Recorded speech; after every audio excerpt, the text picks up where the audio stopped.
Bonjour et bienvenue, ravie de vous retrouver dans cette nouvelle vidéo. Alors aujourd'hui, j'aimerais commencer par une bénédiction. Donc je vous bénis au nom du Père et du Fils et du Saint-Esprit. Amen. Que tous vos problèmes soient résolus, que vous puissiez être guéris de vos maladies, de vos souffrances, que vos prières soient entendues et exaucées par Dieu et que vous puissiez trouver la paix. Amen. Alors aujourd'hui, je voudrais dire, le sujet c'est tu es infiniment aimé et c'est bon de le savoir parce qu'on a tous nos problématiques, nos histoires familiales, nos histoires amoureuses, qui font qu'on est quand même laissé avec des blessures et des traumatismes. Soit on est enfant de parents séparés, soit l'un des deux parents a été absent, donc ça peut être absent pour de vrai, physiquement, même si c'est pas drôle, ou absent symboliquement. Par exemple, le parent était là, mais il était tellement dépressif, ou il était sur autre chose, qui fait que finalement, même s'il était physiquement là, il était absent. On a pu être victime d'abandon donc dans nos histoires familiales, mais aussi dans le cadre de, par exemple, de relations amoureuses, où on a été abandonné, trahi, etc. Donc après, on est tous avec nos souffrances et nos blessures, et qui font que on se sent mal aimé, pas aimé du tout, ou abandonné. Alors, j'aimerais vous dire que même si on y croit fort, c'est faux. C'est faux.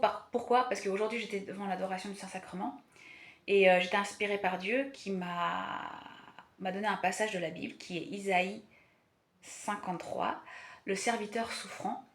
Et ce que je veux vous dire, c'est que si on n'avait pas eu de prix pour Dieu en tant qu'individu, en tant qu'âme, Dieu lui-même ne se serait pas fait homme, ne se serait pas sacrifié pour nous en victime d'expiation pour tous nos péchés et tout ce qu'on lui faisait souffrir.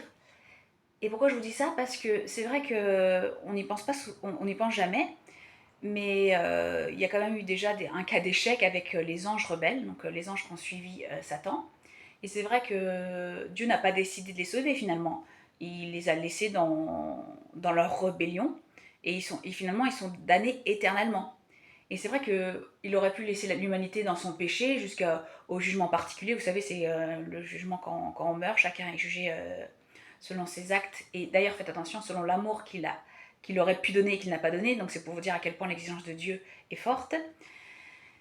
Et euh, pour nous, je veux dire, donc pour les anges rebelles, Dieu n'a pas décidé de les sauver. Donc ce que je veux dire, c'est que l'intervention, la nécessité de l'expiation divine, pour nous en tout cas, n'était pas automatique et obligatoire.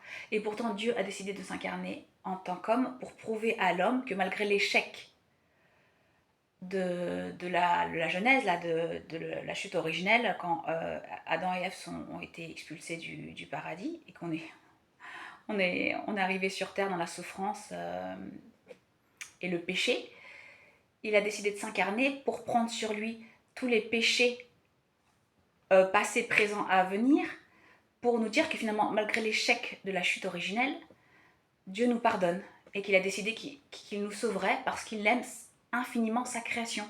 Et donc ça veut dire qu'il vous aime infiniment, et c'est important de se dire que Dieu, qui est Dieu, qui n'est pas comme un être humain, euh, a estimé que tu étais digne d'être aimé, que tu étais digne malgré tes blessures, malgré tes souffrances, malgré tout ton passé, tout ce que tu as vécu. Dieu est là et il te dit tous les jours que tu es digne de son amour. Et donc ça, c'est hyper important. D'ailleurs, c'est quelque chose qui m'a beaucoup aidé et m'a beaucoup sauvé. C'est que même parfois, quand j'ai eu des relations amoureuses, j'étais maltraitée, etc., je me disais à un moment, pourquoi j'accepte ça alors que Dieu, lui, je veux dire, il est là pour moi tout le temps, toujours. Et j'accepte d'être maltraitée par des hommes qui sont rien, en fait. Je veux dire, par rapport à Dieu, ils sont rien.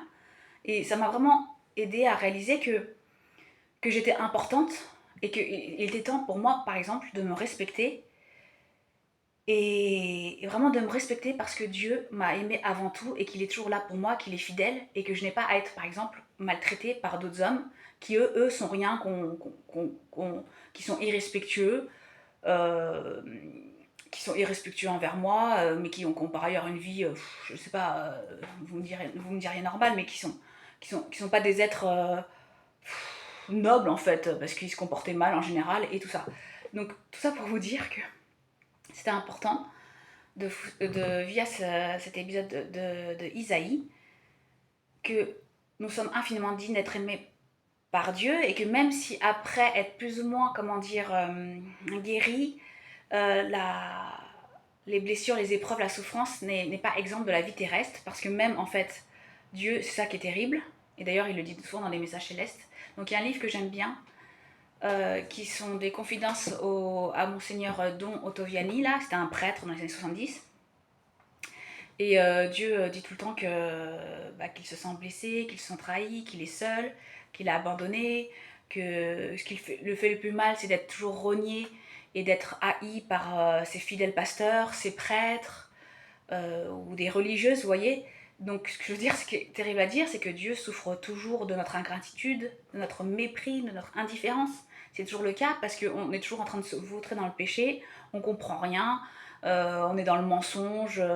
Vous voyez, on ne choisit pas délibérément de se contenir et de suivre sa voie, qui est en fait, certes assez difficile, mais qui sera toujours moins difficile que les tourments perpétuels ou éternels de la frustration, de la jalousie, de la comparaison, de l'envie, etc., perprétée par le mauvais, vous voyez.